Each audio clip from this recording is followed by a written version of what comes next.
राधे राधे। आज बहुत दुर्भाग्यपूर्ण विषय है।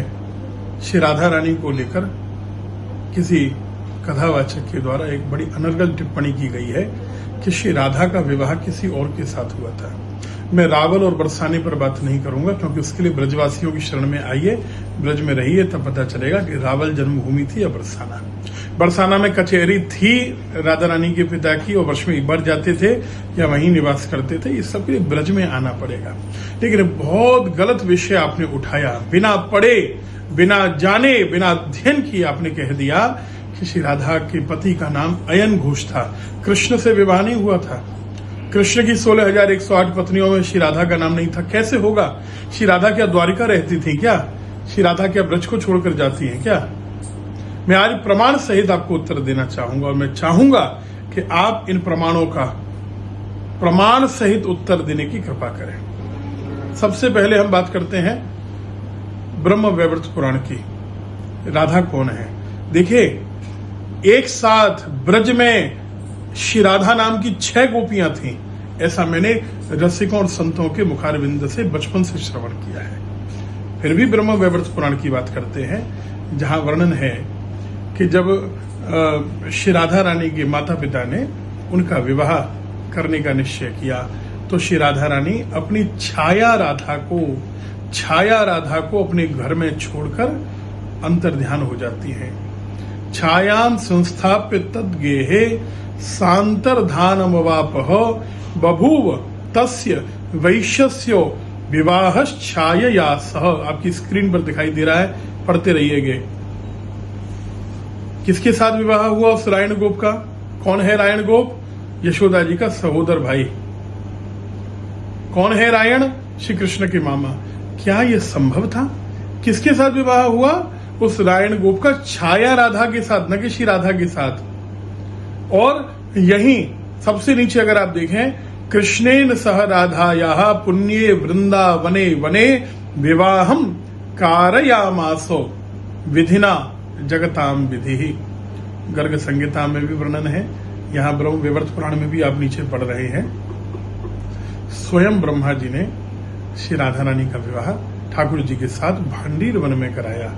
क्या एक ही स्त्री का विवाह एक ही साथ 3-4 श्लोक के अंदर 2 पुरुषों के साथ संभव है क्या? जिसको आपने अयन घोष कह दिया। अयन घोष नहीं, उसका नाम रायण है। और वो रायण कौन है, इसकी बात भी मैं आगे करूंगा। आगे राधा रानी कहां निवास करती हैं? स्वयं राधा हरे क्रोड़े छाया रायण मंदिरे। श्री राधा रानी ठाकुर जी के वक्षस्थल पर निवास करने लगी, और जो छाया राधा थी वो रायण के घर में रहने लगी। अब आगे बात करते हैं हम लोग। पद्म पुराण के हिसाब से कहा कि तत्प्रिया प्रकृति स्वाध्या राधिका कृष्ण वल्लभा। राधा रानी कौन है?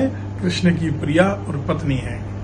हम गर्ग संहिता की बात करें तो गर्ग संहिता में भी वर्णन है कि वृषभानुसुता राधा या जाता कीर्ति मंदिरे तस्याः पतिरयम साक्षात तेन राधा पति स्मृतः। क्या रायण गोप है?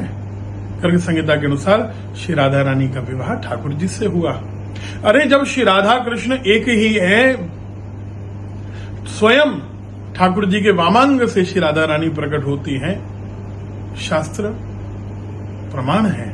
और उसके बाद भी आप ऐसी बात करें, आत्मा तो राधिका तस्यो तयैव रमणा दसौ आत्मा नामिति प्रोक्तः ऋषिभिर गूढ़ वेद में। राधा रानी उनकी आत्मा है। क्या किसी की आत्मा का विवाह किसी और के साथ हो सकता है? इसलिए तो ठाकुर जी को आत्मा राम कहा जाता है। महोदय, आप शिव पुराण की बात करते हैं। वैसे मुझे कष्ट है कि शिव महापुराण के नाम पर टोटका पुराण सुनाया जाता है। फिर भी मैं उस पर प्रश्न नहीं करूंगा, क्योंकि शिव महापुराण के आप विशेषज्ञ होंगे, ऐसा जनता मानती है, मैं नहीं मानता। लेकिन उस पर मैं कोई टिप्पणी नहीं करूंगा। अगर आपने शिव महापुराण पढ़ी होती तो आप ऐसा अनर्गल प्रलाप कभी करने की सोचते नहीं, क्योंकि श्री शिव महापुराण में 2 जगह वर्णन आया है कि श्री राधा के पति तो साक्षात श्याम सुंदर हैं। सबसे पहले अगर आप देखेंगे तो पार्वती खंड रुद्र संहिता, पार्वती खंड अध्याय 2 श्लोक संख्या 40 में क्या वर्णन है? कलावती सुता राक्षा, कलावती सुता राधा, साक्षात गोलोक वासिनी, गुप्त स्नेह निबद्धा सा कृष्ण पत्नी भविष्यति।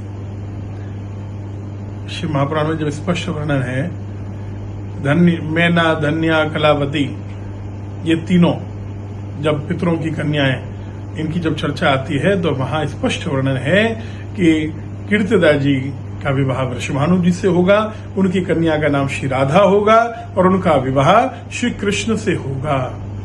पुनः शिव महापुराण में शंखचूड़ के प्रसंग में जब ठाकुर जी श्री राधा रानी के साथ श्री गोलोक धाम से मिलने के लिए भगवान शंकर के पास आते हैं तो वहां भी यही वर्णन है कि राधा रानी अपने पति श्याम सुंदर के साथ, श्री कृष्ण के साथ भगवान शंकर से मिलने के लिए आई है। शिव महापुराण तो पढ़ लेते, अगर ब्रह्म वैवर्त पुराण और पद्म पुराण की बात, गर्ग संहिता की आपने नाम नहीं जानते और चर्चा नहीं जानते, उसके बाद भी मैं कहूंगा कि ये है कौन?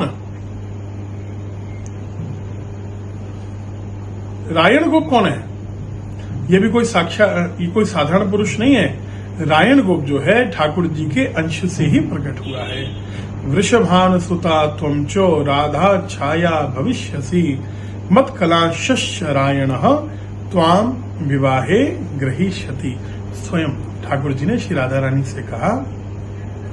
किससे कहा? ठाकुर जी ने केदार राजा की कन्या वृंदा, जिन्होंने ठाकुर जी को पति रूप में प्राप्त करने के लिए तपस्या की है, उन्हें ठाकुर जी ने आशीर्वाद दिया है कि आप मेरे आशीर्वाद से राधा रानी की छाया बनकर प्रकट होंगी और आपका विवाह मेरे अंश से ही जो गोप प्रकट हुआ है रायण, उसके साथ विवाह होगा। जटिला, कुटिला, जाब सबकी बात हम मान सकते हैं, लेकिन ये वो राधा नहीं है जो श्याम सुंदर की आत्मा है, उनका वामंग है, जो ठाकुर जी की नित्य प्रिया हैं, जो गोलोक की स्वामिनी हैं। परकिया स्वकीय भाव की चर्चा करना तो आपसे निरर्थक है, क्योंकि इसके संबंध में आप जानते नहीं, उसके लिए ब्रज और शास्त्रों की आवश्यकता पड़ेगी। लेकिन कम से कम ऐसा अनर्गल प्रलाप करके, उदाहरण बहुत हैं, बहुत चर्चाएं दी जा सकती हैं, बहुत उदाहरण दिए जा सकते हैं, लेकिन महोदय इस प्रकार सनातन को दिग्भ्रमित मत करिए। जैसे ओम नमः शिवाय के स्थान पर आपने कोई और नए मंत्र को मूल मंत्र कहकर प्रचारित कर दिया और लोग उसको मानने लगे, घरों में लगाने लगे। सदियों से, सहस्राब्दियों से, युग युग से चला आ रहा था ओम नमः शिवाय, लेकिन कम से कम ब्रज को तो छोड़ दीजिए, ब्रजवासियों को तो छोड़ दीजिए और राधा तत्व को जानने के लिए ब्रज में आइए, रसिकों की शरण में आइए और तब श्री राधा रानी से क्षमा जरूर मांगिए। बात विरोध की नहीं है, बात ब्रज की स्वामिनी पर आघात करने की है और ब्रजवासियों की भावना पर, कोटि कोटि सनातन धर्मियों के मतावलंबियों की भावना पर आघात करने की है। और आपके प्रवचन को मानने के बाद आपके जो अनुयायी हैं, अगर उन्होंने ऐसा मानना प्रारंभ कर दिया कि श्री राधा और श्याम सुंदर किसी और से विवाहित होकर इस प्रकार प्रेम प्रसंग में रहते थे, तो उसका परिणाम क्या होगा आपने कभी सोचा है? बिना पढ़े मत बोलिए। और श्री राधा रानी से, ब्रजवासियों से मैं बड़ी विनम्रता से आपसे कहूंगा, क्षमा याचना कीजिए और इस चैप्टर को क्लोज कीजिए। Radhe Radhe. Welcome to Lloyd Institute of Engineering and Technology, the premier engineering institute that has been a part of the prestigious Lloyd Group of institutions for over 20 years. At LIET, we believe that education is not just about earning a degree but also about building a career. With our advanced classrooms, state-of-the-art infrastructure, and highly experienced faculties, we offer an environment that fosters learning and innovation. And with our highest placement record of 30 lakh and get access to over 2,900 plus companies, we ensure that our students get the best opportunities to kickstart their careers. Join us and embark on a journey of education excellence and career success at Lloyd Institute of Engineering and Technology.